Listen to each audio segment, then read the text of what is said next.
Baik anakku. Lalu aku tanya, kemana engkau akan pergi? Engkau juga menjawab, aku tidak tahu, Bante. Mengapa engkau menjawab begitu? Pesakaradi itu, gadis itu mengatakan, saya mengerti, Bante. Bante bertanya, kemana engkau akan pergi setelah kematian ini? Oleh karena itu aku menjawab, aku tidak tahu, Bante. Kemana aku akan pergi setelah kematian ini? Tetapi waktu saya tanya anakku, mengapa engkau menjawab begitu? Apakah engkau tidak tahu? Engkau justru menjawab, justru itulah, Bante, yang aku tahu. Apa artinya? Pesakaradi itu mengatakan, saya mengerti. Bante bertanya, anakku, apakah engkau tidak tahu bahwa kehidupan ini akan berakhir dengan kematian? Apakah engkau tidak tahu bahwa mati itu pasti?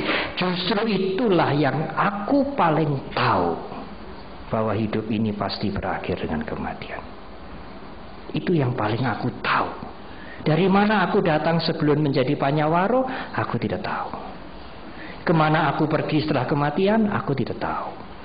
Apakah engkau tidak tahu bahwa hidup ini akan berakhir dengan kematian? Justru itu yang paling aku tahu. Kematian adalah pasti. Maranang niatang. Ibu, bapak, dan saudara, cerita ini sesungguhnya banyak artinya. Tetapi saya akan mengambil arti yang sederhana saja. Apakah yang ingin saya angkat dari cerita itu malam hari ini? Demikianlah kehidupan kita. Kematian akan datang setiap saat. Tidak harus menunggu kita menjadi tua lebih dahulu.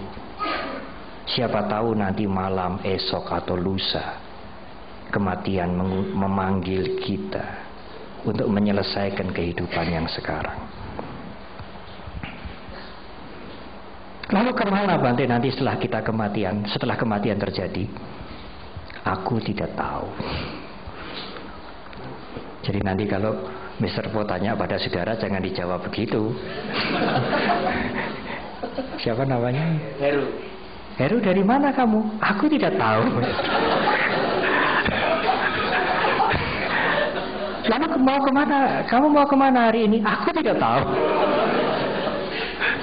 Apakah kamu tidak tahu? Itulah yang aku tahu.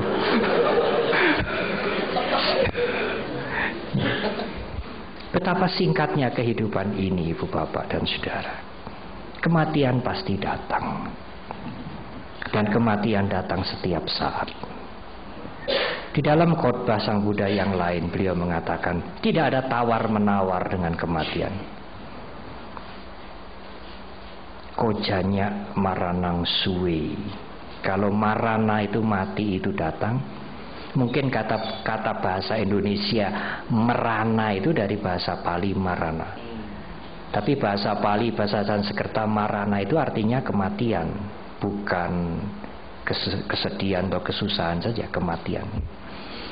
Kojanya maranang suwe. Kematian datang setiap saat dan nahino sanggarantena. Tidak bisa kita menawar kematian.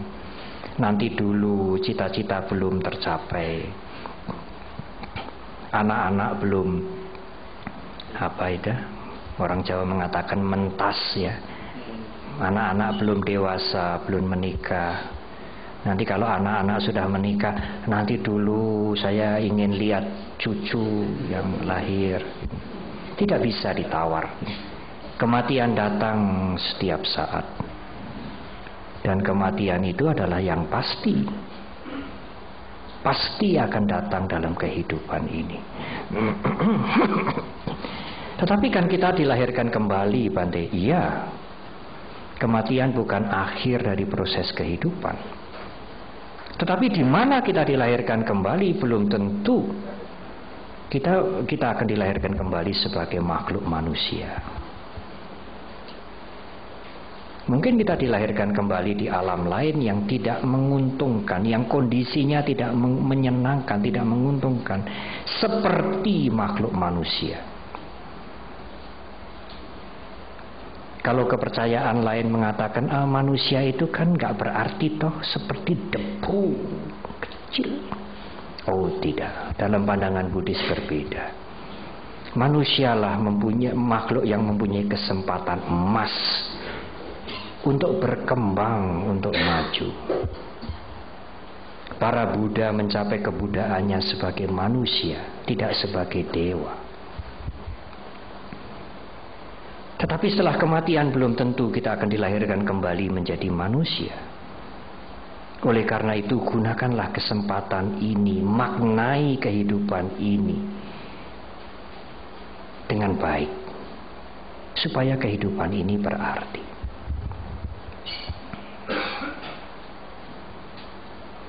Tetapi bagaimana Bante memberikan makna, memberikan manfaat supaya kehidupan ini berarti?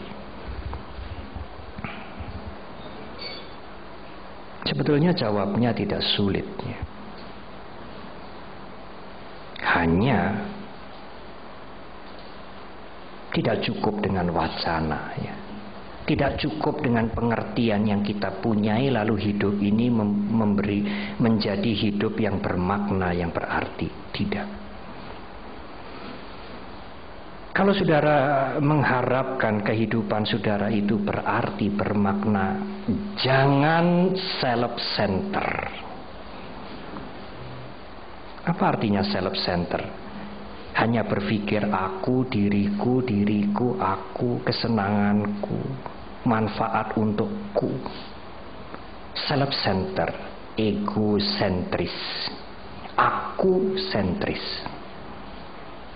Pada saat saudara memulai dengan aku, tidak banyak manfaat kehidupan saudara pada kehidupan yang sekarang ini.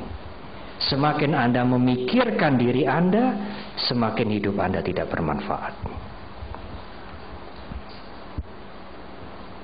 Tetapi Bante, kalau kita peduli dengan diri kita, kita memikirkan diri kita, kita mengurus diri kita, semakin kita peduli, semakin kita memikirkan, mengurus diri kita, kan diri kita semakin bagus, semakin bahagia.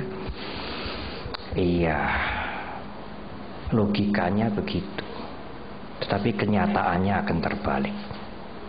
Semakin Anda memikirkan diri Anda, semakin Anda tidak ada artinya bagi yang lain.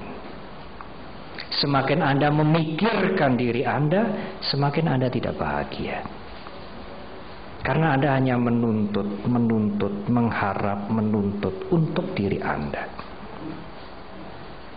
Dan hawa nafsu tidak pernah mengenal puas. Apapun yang datang pada kita. Saya sering mencontohkan orang yang lagi dimabuk cinta. Dia tidak self-center. Dia hanya memikirkan untuk pasangannya. Kalau sang pria, dia hanya memikirkan sang wanita. Bahasa gaulnya, dia hanya mikirkan ceweknya, ya, bahasa gaulnya begitu. Apa ya yang saya bisa lakukan pada dia, apa yang saya bisa berikan pada dia supaya pasangan saya itu senang, bahagia. Yang buruk-buruk saya simpan. Dia hanya selalu berpikir untuk dia, bukan untukku. Demikian juga sang wanita, dia selalu berpikir untuk pacarnya itu, apa yang bisa saya berikan, saya lakukan untuk pasangan saya supaya pasangan saya itu senang, gembira, bahagia. Yang buruk-buruk saya simpan.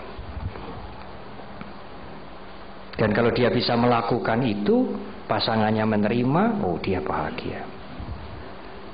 Tetapi nanti kalau sudah peresmian, sudah punya anak 1 atau 2, menjadi terbalik.